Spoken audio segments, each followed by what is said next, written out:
Gayatri Karthik channel. இன்னைக்கு என்ன cooking அப்படின்றது தான் பார்க்க போறீங்க. இதுல வந்து பாத்தீங்கன்னா பச்சை பயிறு இருக்குல்ல, அதெல்லாம் நான் போட்டிருக்கேன். பச்சை பயிறு குழம்பு தான் பண்ண போறோம், கடையல் பண்ண போறோம். நீங்க இந்த மாதிரி பச்சை பயிறு கடையல் பண்ணி சாப்பிட்டீங்கன்னா கீரை சாப்பிடுவோம்ல சாப்பாட்டுக்கு, அந்த மாதிரி டேஸ்ட் தாங்க கொடுக்கும். இது இப்ப வெறும் பச்சை பயிறு மட்டும்தான் இருக்கு. இப்ப இது கூட என்னென்னலாம் சேர்க்கலாம்னு சொல்லிட்டு பார்க்கலாம். நார்மலா கீரை கூட என்னென்னலாம் சேர்ப்பீங்களோ அதெல்லாம் தாங்க சேர்க்க போறோம். பூண்டு 3 சின்ன வெங்காயம் சேர்த்துருக்கேங்க. அப்புறமேட்டு தக்காளி, கொஞ்சம் பெரிய தக்காளின்றதுனால அதை சேர்த்துருக்கேன். இப்போ இது எல்லாத்தையும் நான் இந்த பச்சை பயிரோட சேர்த்துக்கிறேன். இது கூடயே பார்த்தீங்கன்னா கொஞ்சமா உப்பு சேர்த்துக்கலாம்.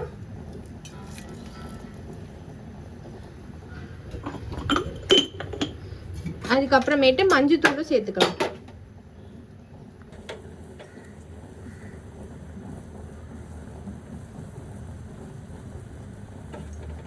இது நீங்கள் செஞ்சு சாப்பிடும்போது டேஸ்ட்டுமே அப்படி இருக்கும். சாப்பாடு ஹெல்த்தியும் கூட. உங்கள் எல்லாருக்குமே தெரியும் பச்சை பயிறு எவ்வளோ ஹெல்த்தின்னு சொல்லிட்டு.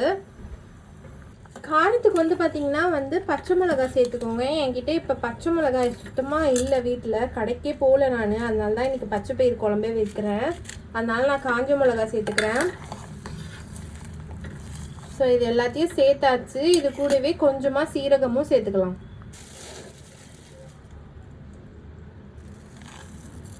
சீரகமும் சேர்த்தாச்சு. அதுக்கப்புறம் பார்த்தீங்கன்னா ஒரு துண்டு கட்டி பெருங்காயம் சேர்த்துக்கிறேன். இந்த பெருங்காயம் பார்த்தீங்கன்னா கொல்லிமலையிலேருந்து வாங்கிட்டு வந்ததுங்க.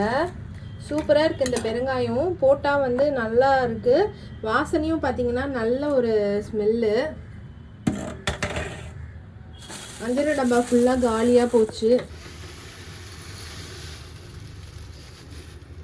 இந்த பச்சை பயிறு குழம்பு பார்த்தீங்கன்னா சீக்கிரமாகவே ஆகிடும். ஒரே 4-5 விசில் ஒரே குக்கரில் போட்டு 4-5 விசில் விட்டாலே எல்லாமே ரெடி ஆயிடும் ஃபுல்லாகவே. அதனால தான் இன்றைக்கி டக்குன்ட்டு வெஜிடபிள்ஸும் எதுவும் வாங்கவே இல்லை. மார்க்கெட்டும் சுத்தமாக போகல, கடைக்கு போகல, மார்க்கெட் போகல. சரி ஆன்லைனில் ஆர்டர் பண்ணலான்னு பார்த்தா எனக்கு என்னமோ இன்றைக்கி ஆன்லைன் ஓப்பன் பண்ணும்போதே எல்லாமே அதிகமான வேலை இருக்க மாதிரி தெரிஞ்சிச்சு. அதனால் அப்படியே க்ளோஸ் பண்ணி வச்சுட்டேன். அதனால் சரி இன்னைக்கு ஃப்ரைடே தானே, நாளைக்கு சாட்டர்டே, ஸோ நாளைக்கு போய்க்கலாம். இன்னைக்கு வீட்டில் என்ன இருக்கோ அதையே வச்சு செஞ்சுக்கலாம் அப்படின்னு சொல்லிட்டு தான் இந்த பச்சை பயிறு குழம்பு செய்ய போகிறேன். அதுதான் இதில் பார்த்தீங்கன்னா பச்சை பயிறு, வெங்காயம், தக்காளி, பூண்டு, சீரகம், பெருங்காயம், காஞ்ச மிளகாய் 3 போட்டிருக்கேன். அப்புறம் உப்பு சேர்த்துருக்கேன். இது ஒரு 4-5 விசில் நல்லா வரட்டும். ஊற வைக்கணும்லாம் அவசியம் கிடையாது. நல்லா மைய வந்துடும். வந்ததுக்கப்புறம் ஒரு மத்தை போட்டு அப்படியே லைட்டாக கடைஞ்சிட்டோம்னா சூப்பராகவே வந்துடும்.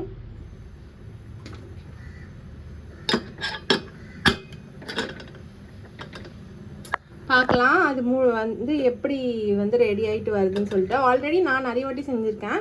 இந்த பச்சை பயிறு குழம்பு பார்த்தீங்கன்னா சப்பாத்திக்கும் நல்லாயிருக்கும். அதே மாதிரி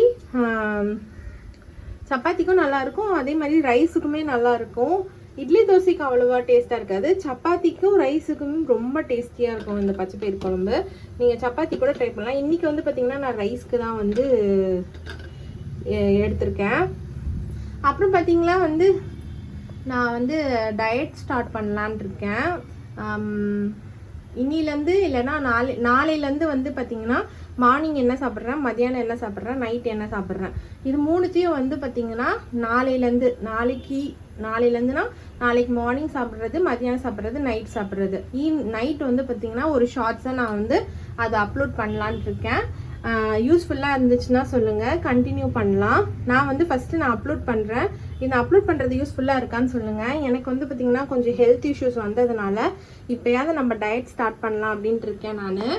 அதாவது ரொம்ப அதிகமாக இல்லாமல், எப்பயுமே ஒரு விஷயம் ஸ்டார்ட் பண்ணும்போது என்ன பண்ணணும் அப்படின்னு சொன்னால், ரொம்ப அதிகமாக எதையும் செய்யாமல் கொஞ்சம் கொஞ்சமாக ஒரு 10%, அப்புறம் 20%, அப்புறம் 30% அப்படின்ற மாதிரி ஸ்டார்ட் பண்ணணும். எடுத்த உடனே சாப்பாடெலாம் நிறுத்திடலாம், எடுத்த உடனே இனிமேல் எதுவும் சாப்பிடக்கூடாது அப்படிலாம் நம்ம வச்சுக்கூடாது. எப்பயுமே பார்த்தீங்கன்னா ஸ்டெப் பை ஸ்டெப்பாக தான் எல்லாமே ஸ்டார்ட் பண்ணணும். அந்த மாதிரி தான் நான் ஸ்டார்ட் பண்ணியிருக்கேன். நான் ஹெல்ப்ஃபுல்லாக அதெல்லாம் ஹெல்ப்ஃபுல்லாக இருக்கும்னு நினைக்கிறேன். இது டயட் ஒல்லியாகிறதுக்குன்னு கிடையாது, ஹெல்த்தியாக ஆகிறதுக்கு ஒரு வழியாக இந்த டயட்டை நான் ஸ்டார்ட் பண்ணலான்ட்டு இருக்கேன். ஆக்சுவலி நான் நேற்றுலேருந்தே ஸ்டார்ட் பண்ணியாச்சு. நான் நேற்று காலையில் வந்து பார்த்தீங்கன்னா பழைய தண்ணி குடித்தேன். பழைய சாதம் நைட்டு வந்து சாப்பாட்டில் தண்ணி ஊற்றி வச்சுப்போம்ல, அது வந்து குடித்தேன்.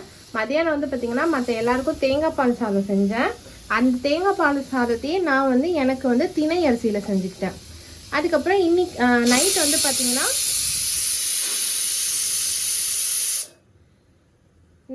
பார்த்தீங்கன்னா சப்பாத்தியும் அந்த நான் பிரிஞ்சால் கறி செஞ்சுருந்தேன் தேங்காய் பால் சாதத்துக்கு. ஸோ அதையும் வந்து சாப்பிட்டாச்சு.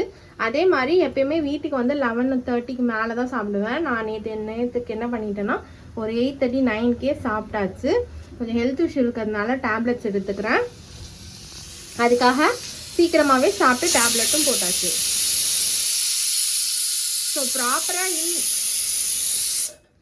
ஸோ ப்ராப்பராக வந்து பார்த்திங்கன்னா நாளையிலேருந்து நான் என்னெல்லாம் டயட் ஃபாலோ பண்ணுறேன் அப்படின்றத கண்டிப்பாக நான் உங்களுக்கு வந்து சொல்கிறேன். நான் இப்போ என்ன வெயிட் இருக்கேன், போக போக எவ்வளோ கம்மி ஆகுறேன் அப்படின்றதையும் நான் உங்களுக்கு வந்து அப்டேட் பண்ணுறேன். ஓகே, இது வந்து 2 விசில் வந்துருச்சு. இன்னும் ஒரு 4 விசில் வரணும்.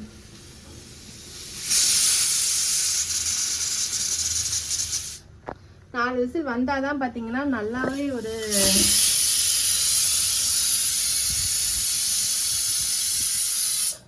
4 விசில் வந்தால் தான் பார்த்தீங்கன்னா நல்லா ஒரு அந்த பருப்பு வந்து நல்லாவே மைய இதுவாக இருக்கும்.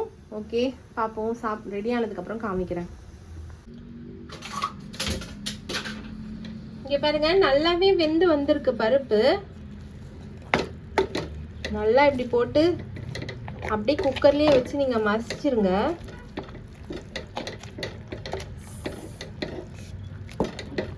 ரொம்ப டேஸ்டியாக இருக்கும் இந்த கறி.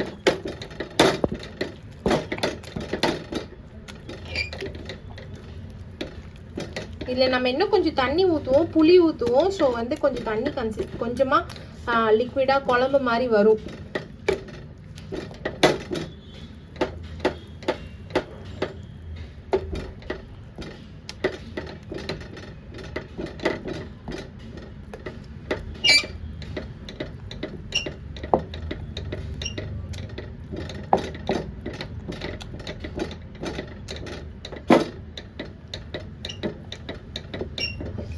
குழந்தைங்களுக்கெல்லாம் கொடுத்தா ரொம்பவே நல்லது இது.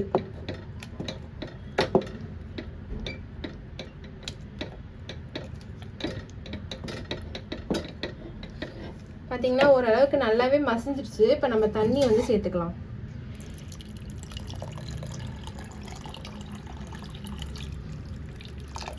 நீங்கள் எவ்வளோ தண்ணி சேர்த்தாலுமே இது கொஞ்சம் நேரம் கழிச்சு நல்லாவே கெட்டி ஆயிடும்.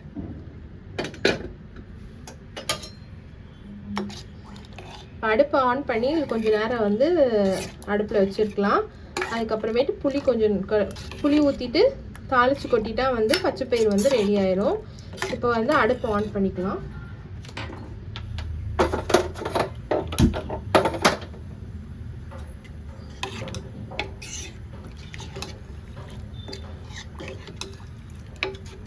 உப்பு வந்து ஆல்ரெடி நம்ம பருப்பு வேக வைக்கும் போதே போட்டுருக்கோம்.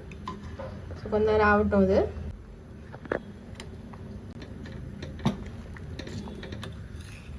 இது வந்து பார்த்தீங்கன்னா சட்டின்னு அடி பிடிச்சிடும். அதனால வந்து கொஞ்சம் கிண்டிக்கிட்டே இருங்க.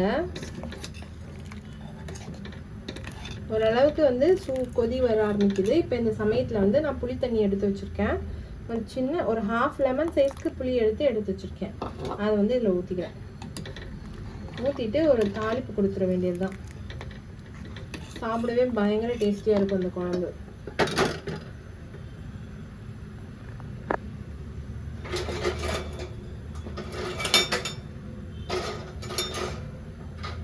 இது கூட நீங்கள் எண்ணெய் வச்சு சாப்பிட்டாலுமே நல்லாயிருக்கும், கொஞ்சம் உரப்பா.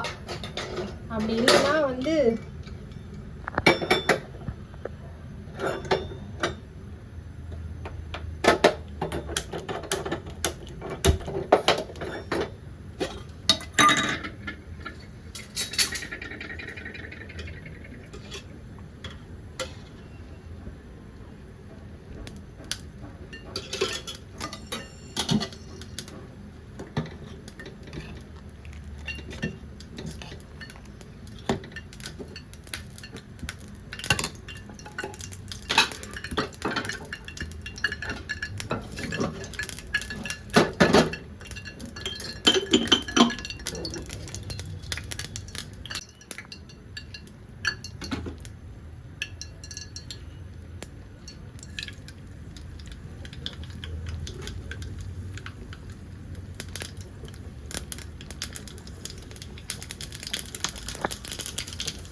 அவ்வளோதாங்க, சூப்பரான பச்சை பயிறு குழம்பு ரெடி ஆயிடுச்சு. மதியானம் லஞ்சுக்கும் சரி நைட்டு டிஃபனுக்கும் சரி இந்த குழம்பு தான். நீங்களும் வீட்டில் ட்ரை பண்ணி பாருங்கள். நான் சாப்பாடோட நான் இன்னைக்கு என்ன சாப்பாடோட சாப்பிட்றேன்னு சொல்லிட்டு பாருங்கள். இன்றைக்கி மதியானம் லஞ்சுக்கு நான் வரகரிசியோட தாங்க இந்த பச்சை பயிறு குழம்பு எடுத்துக்கிறேன். வரகரிசி சாப்பாடு செஞ்சுருக்கேன் எனக்காக மதியானத்துக்கு. அது கூட பச்சை பயிறு குழம்பு, தொட்டுக்க வந்து வாழைக்காய் பொரியல். உங்களுக்கு இந்த வீடியோ பிடிச்சிருந்தா லைக் பண்ணி ஷேர் பண்ணி கமெண்ட் பண்ணுங்கள். அப்புறம் காயத்ரி கார்த்திக் சேனலை சப்ஸ்கிரைப் பண்ணுங்கள். கூடவே பக்கத்தில் இருக்க பெல் பட்டனை ப்ரெஸ் பண்ணிக்கோங்க. ஸோ நான் போடுற வீடியோஸ்லாம் உங்களுக்கு நோட்டிஃபிகேஷன்ஸாக வரும். பை பாய், நெக்ஸ்ட் வீடியோவில் பார்க்கலாம். தேங்க்ஸ் ஃபார் வாட்சிங்.